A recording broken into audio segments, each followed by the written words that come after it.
Hi guys, welcome back. So today we're going to be talking about the next level healthy hobby, which is journaling. So I don't know about y'all, but growing up like in grade school, a couple of my teachers I don't want to say instilled the habit of journaling, but it was kind of like part of the daily routine where we journaled about like what we did at recess, or like let's say we come in, from the weekend on Monday, what'd you do over the weekend? Just kind of like talking about like, feelings and things that you do. So that's something that also, besides like in school, my mom kind of instilled as well, like, write about your feelings, talk about it. My mom would buy me diaries, journals, things like that all the time. Didn't always work out though, because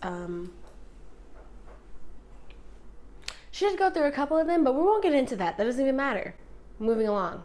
I like journaling because to me it's something that like it's just really therapeutic in the sense that if I'm feeling a type of way, I can write about it for as long as I want to. I can say whatever I want to, because I don't know about y'all, but when I journal for me and me only. So I don't show my journals to other people.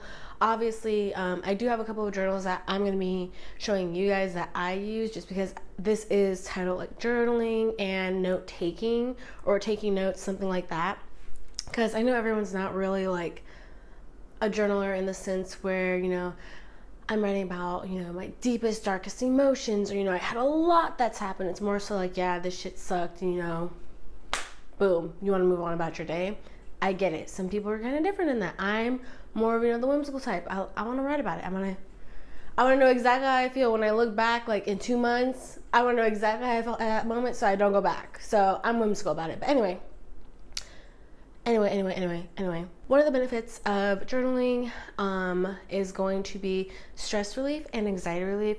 I feel like this kind of ties into what I mentioned earlier about how, for me, I just like to be able to say whatever I need to say. I can write however I want to write, and I don't have to worry about any external voices or people that don't really know where I'm coming from or know how I feel at that moment, judging me or perceiving me in a certain way. I don't hurt anyone's feelings. The only feelings I can hurt are mine. So it's a really good stress reliever, anxiety relief, because it's like, especially if you're someone who feels like, you just have to kind of, I guess, have a conversation or talk about certain things, or, just kind of feel like it's out there in a sense to feel better about it.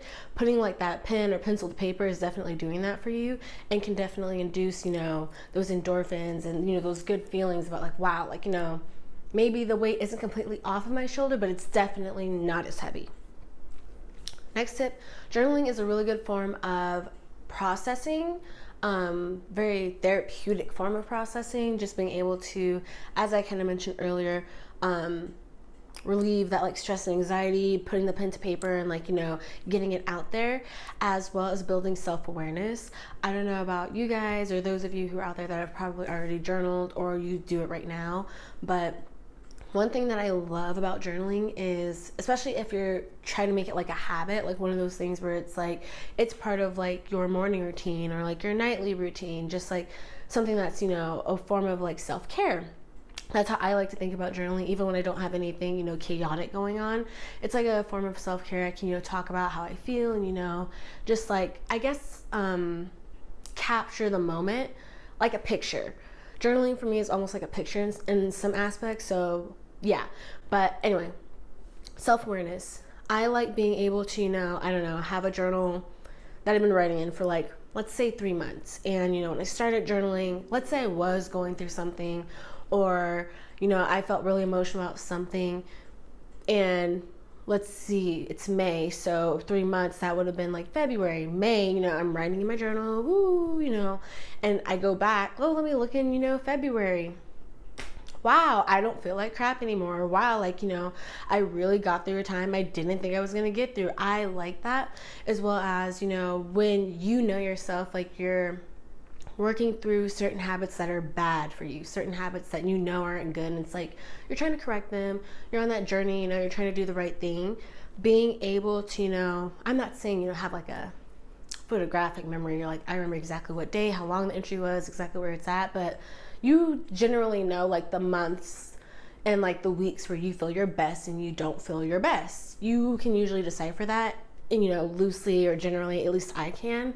So being able to go back to a certain entry and be like, oh, you know, I did this stupid thing, or I feel like doing this stupid thing, and I felt like this that many months ago. What did I do, or how did that turn out? Or the fact that like you can be self-aware of your own triggers or habits or things that aren't good is something that I think really instills as a healthy habit, just because it doesn't cost anything. Everyone has paper lying around. You could take a note. You can do this on your phone. I'm someone who likes to like still do the old-fashioned way of writing, more so than I do like putting it into my notes on my phone, or like even on like Microsoft Word or whatever on my computer. But you can do this any way you want. And I feel like it's something that's really nice, because I sometimes think to myself, like, damn, like, trouble's gonna last always. I'm always gonna have to deal with this, or like bad things happen to me. That's a very human thing to think. But it's like when you're able to see, like, I did go through bad things, but I overcame them, and this is what I did. It's like full circle. It's like divine intervention or whatever. It's amazing. I love it. Tip number 3. Journaling, I feel like, helps you find your voice. Non-verbally and also verbally. So what I mean by that is, one thing that like when I was younger, like probably like high schoolish, I thought like, yeah, you know, like I could just, I'm okay with saying what I really want to say and freely speaking, you know, without that fear of, you know, outside judgment or, you know, speculation, things like that. And when I got to college, that was really tried and tested. And I realized, you know what, like this is actually a little bit harder to do than I thought. Like being able to speak up when a bunch of people are, you know, and I use college because I feel like this makes sense for so many people. If you've ever been like in a clique environment, but you face so much speculation if you're one of those people that step up, you know, in a group of people that are conforming. Because think about it, you're in college, you're new. I went to a college I had never been to, in a state I'd never been to. I knew no one. So for me, this is how I felt. It was like, you know, I'm up against these people that are all conforming and they have the same view, because obviously it's easier to have the same view, but I'm not fake. I'm not about to conform and literally be like, yeah, I agree just because everyone else agrees. Because if I get in a situation, well, you said that it was okay and you liked it and everything. No, like, you know, so it's hard, but it was something that I learned, and I feel like journaling can help me do that, because if I'm able to write how I really feel like about something, especially something that it's kind of like a conflicting opinion, it helps you be able to use your voice eventually. I'm not saying it's instantaneous, but being able to say how you really feel helps you be able to speak how you really feel, because you're still talking to yourself when you're journaling, and that's okay. Don't let people think you're crazy. Final tip is writing, taking notes, journaling, all that good stuff, pen to paper. The mechanics of writing actually boost your memory. Rewind. So the act, the function, the mechanics, all that good stuff of writing. So notes, ideas, your feelings, journaling, putting pen to paper boosts this group of like cells in your brain. It's like RAS, something like that. I'll insert it so we all can be in the know. It boosts that group of cells, which basically makes your brain say, hey, what we're doing right now is important. What's being, you know, written down on this piece of paper, or, you know, written down right now is really important. So let's take this and make this be super processed so we can process it deeper, because it's like a multifunctional type thing, like the thoughts, and then as you're thinking, you're writing, it's like a double whammy, something of the sort. I'm gonna insert all that good info though so we can all be in the know. Moving on though, I really want to show you guys the journals I use, and I'm gonna give you guys like a bonus tip. I feel like this really isn't like a tip so much, but it's really good if you're not someone who's into journaling. Get a planner. Let me show you.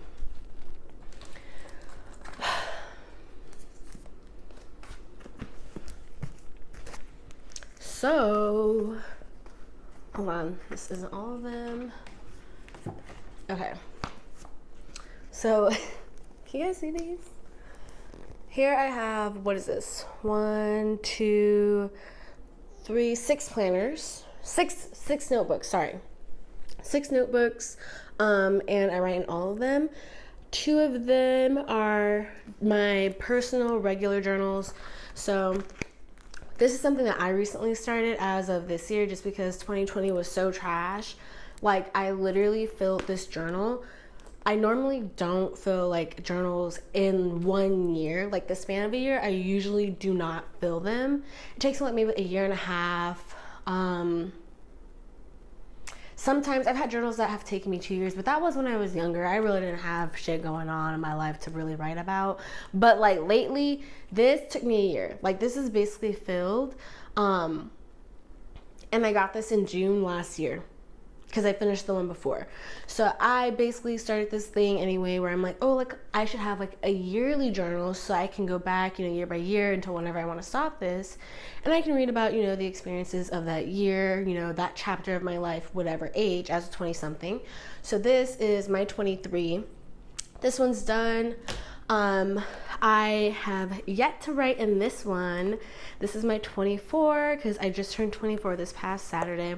So this is my 24, super cute. I got this from Target. Quick disclaimer, all these journals are actually from Target. I'm a harlot for the Target, okay? This is a gratitude journal. This I found from Target as well. Like I mentioned, all of these are from Target. And so basically there are prompts on the inside. Like, what kinds of unexpected gifts did today bring you? What about this week? Question mark. This month? Question mark.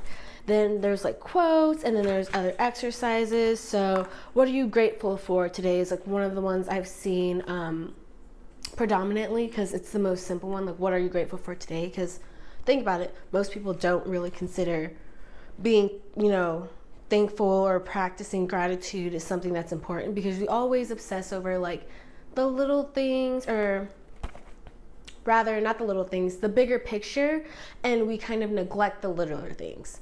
Don't worry, conversation on that coming later. Anyway, these journals are the ones I use as notebooks. So I have one for my YouTube page, with business, personal, like just like little ideas, like things like, I don't know, quotes, captions, like silly things for my personal Instagram. And then to one of the things, I don't know, planners always excited me too.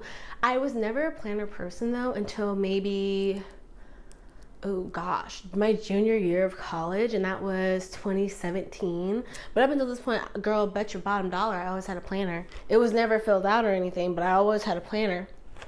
Not anymore. Now we use them. So this planner is for the remainder of 2021, and then this one starts in July of 2021 and goes to June of 2022. So what I really like planners for are future notes, things that you want to do by certain dates, just because if it's already on the calendar format, even if like you like to put it in your phone, having it written down like somewhere usually concretes things for me, just because, or cements them, it solidifies them, things like that.